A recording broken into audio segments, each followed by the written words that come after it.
بہت سے لوگ سوچتے ہیں کہ امیر لوگ عموماً اس لیے امیر ہوتے ہیں کہ ان کے پاس دولت پہلے سے ہی موجود ہوتی ہے، بلکہ بعض شہزادے تو یہاں تک سوچتے ہیں کہ اگر کسی کے پاس اتنی زیادہ دولت ہے تو یقیناً چوری ووری کی ہوگی، ورنہ اتنی دولت کہاں سے آتی ہے۔ لیکن یہ سارے اندازے عموماً اپنے آپ کو تسلی دینے والی بات ہوتی ہے۔ جو چیز امیر لوگوں کو غریب لوگوں سے مختلف بناتی ہے وہ ان کے سوچنے کا انداز ہوتا ہے۔ دولت کا زیادہ یا کم ہونا اصل میں ہمارے اپنے رویے اور ماضی میں کی گئی غلطیوں کا نتیجہ ہوتا ہے۔ ٹھیک ہے، بہت سے لوگ غریب گھرانوں میں پیدا ہوتے ہیں، لیکن اس کا مطلب یہ نہیں ہوتا کہ وہ امیر نہیں ہو سکتے۔ ایک بڑا مشہور قول ہے، شاید آپ نے سنا ہو، کہ اگر آپ غریب پیدا ہوئے ہیں تو آپ کی غلطی نہیں، لیکن اگر آپ مرتے بھی غریب ہی ہیں تو اس کی وجہ آپ خود ہیں۔ یہاں پہ میں 5 ایسی عادتوں پہ بات کرنے لگا ہوں جو اگر آپ میں ہیں تو شاید آپ کبھی بھی امیر نہیں ہو پائیں گے۔ اگر آپ اس چینل پر نئے ہیں تو مزید ویڈیوز دیکھنے کے لیے چینل کو سبسکرائب کر لیں۔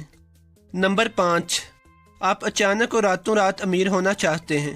مشہور چائنیز بزنس مین جیک ما کا کہنا ہے کہ غریب لوگوں کی مدد کرنا انتہائی مشکل کام ہے، اور یہ بالکل صحیح بات ہے۔ اگر آپ غریب لوگوں کو مفت یا مدد کے طور پہ کوئی چیز دیں تو وہ سوچتے ہیں کہ یقیناً یہ کوئی چال ہوگی۔ اگر انہیں کسی چھوٹے کاروبار کا بتائیں جو کم لاگت سے بھی سٹارٹ کیا جا سکتا ہو تو کہتے ہیں کہ وہ اس کام سے بہت کم کما پائیں گے۔ اگر ان سے کہیں کہ کوئی بڑا کاروبار شروع کر لیں تو اس کے لیے ان کے پاس پیسے نہیں ہوتے۔ اگر ان سے کہیں کہ کوئی دکان کھول لو تو بھی کہتے ہیں کہ دکان میں فائدہ نہیں، اور یہ کہ کمپٹیشن بہت زیادہ ہے، ہر چیز کی اتنی دکانیں پہلے سے کھلی ہوئی ہیں۔ لیکن ایک چیز جو سارے غریبوں میں کامن ہوتی ہے وہ یہ کہ ہر بندے سے پوچھنا کہ وہ کیا کریں، یا اپنے جیسے دوسرے لوگوں کی باتیں سننا اور انہیں اپنی سنانا اور سارا دن ایسے ہی گزار دینا۔ لیکن یہ لوگ کوئی بھی کام زیرو سے سٹارٹ نہیں کرنا چاہتے۔ اگر کوئی کام کرنا بھی چاہتے ہیں تو وہ کام کہ جس کو شروع کر کے وہ رات کو سوئیں تو صبح رضائی کی جگہ پیسوں میں سے اٹھیں، لیکن ایسا ہوتا نہیں ہے۔ نمبر 4، آپ سوچتے ہیں کہ امیر ہونا آپ کے بس سے باہر ہے۔ اکثر غریب یا اس درجے کے لوگ یہ خیال کرتے ہیں کہ وہ کبھی بھی امیر نہیں ہو سکتے، اور یہ کہ امیر بس وہی لوگ ہوتے ہیں جو لکی ہوتے ہیں، یا پھر یہ لوگ ویسے ہی دولت کو برا کہتے رہتے ہیں، جیسے زیادہ دولت فساد کی جڑ ہے، یا زیادہ دولت کی وجہ سے بندہ برائیوں کی طرف راغب ہو جاتا ہے۔ اور پھر آپ انہی لوگوں کو دیکھیں تو صبح سے شام تک اپنے دفتروں میں اس لیے مرتے کھپتے ہیں کہ 4 پیسے کما سکیں۔ اصل میں زیادہ دولت کا ہونا برا نہیں ہے، لیکن دولت کا غلط استعمال کرنا برا ہے۔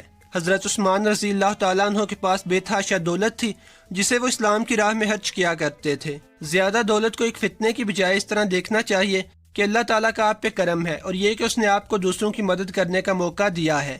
لیکن اگر آپ ویسے ہی دولت کو برا سمجھتے رہیں گے اور اپنی محنت اور اختیار میں موجود وسائل استعمال کیے بغیر ہی اپنی ناکامی اور غریبی کو قسمت سے منسوب کرتے رہیں گے تو پھر آپ اپنی نظروں میں سچے ہی رہیں گے اور قسمت آپ کو غریب ہی رکھے گی۔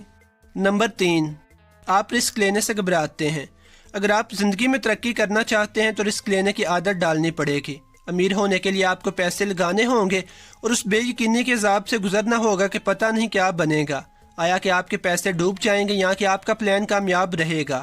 لیکن اگر آپ پیسے لگائیں گے ہی نہیں تو مزید پیسے کہاں سے آئیں گے؟ کہتے ہیں کہ پیسہ پیسے کو کھینچتا ہے، لہٰذا ضروری ہے کہ آپ اپنے آرام دہ اور ڈیفینسو مائنڈ سیٹ سے باہر نکلیں اور رسک لیں۔ بجائے یہ سوچنے کے کہ اگر آپ کے یہ پیسے ڈوب گئے تو کیا ہوگا، یہ سوچیں کہ اگر آپ کا پلان کامیاب ہو گیا تو کیا ہوگا۔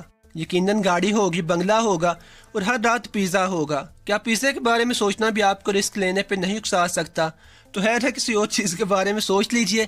باقاعدہ پلان کے ساتھ کوئی کاروبار شروع کیجئے، محنت کیجئے اور اللہ تعالیٰ سے دعا ضرور کریں، لیکن آؤٹ پٹ کو منیپولیٹ کرنے کے لیے بے ایمانی کا سہارا نہ لیں، انشاءاللہ کامیاب ہوں گے۔ نمبر 2، آپ جو کام کر رہے ہیں اس میں آپ کو کوئی دلچسپی نہیں۔ اگر آپ چاہتے تھے کہ آپ اپنا ہسپتال بنائیں گے لیکن آپ اپنے ابا جی کے کہنے پر ٹیچر بن گئے ہیں تو پھر اپنے ابا جی کا شکریہ ادا کریں، بلکہ ہر مہینے تنخواہ لینے کے بعد ابا جی کے پاس جائیں اور انہیں مبارکباد دیں کہ آپ کا بیٹا 20-30 ہزار کما رہا ہے اور ریٹائر ہونے تک کماتا رہے گا۔ لیکن قرضہ لیے بغیر کبھی بھی آپ کے کمرے میں AC نہیں لگوا سکے گا۔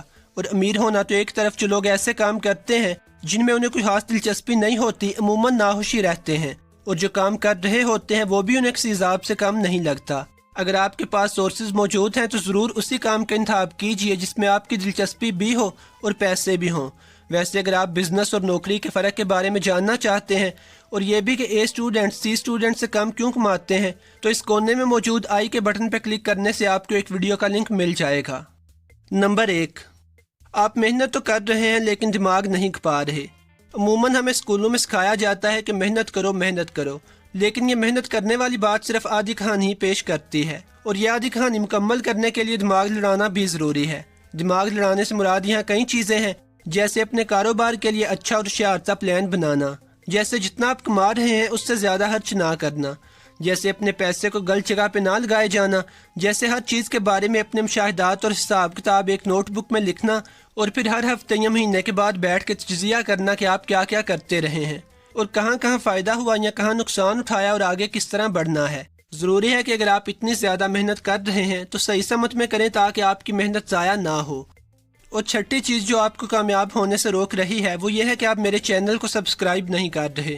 خیر یہ کوئی اتنا ضروری بھی نہیں، لیکن اگر ویڈیو اچھی تھی اور آپ کو پسند آئی تو سبسکرائب کر لیجئے۔ اور اگر آپ کو یہ شکایت رہتی ہے کہ آپ سے پیسے نہیں بچائے جاتے تاکہ کوئی کاروبار شروع کر سکیں، یا اگر آپ پیسے جوڑتے ہیں تو خرچ ہو جاتے ہیں، تو اس کے لیے اس وقت اسکرین پہ ایک ویڈیو کا لنک موجود ہے کہ پیسے کیسے بچائیں، کلک کر لیجئے۔ خدا حافظ۔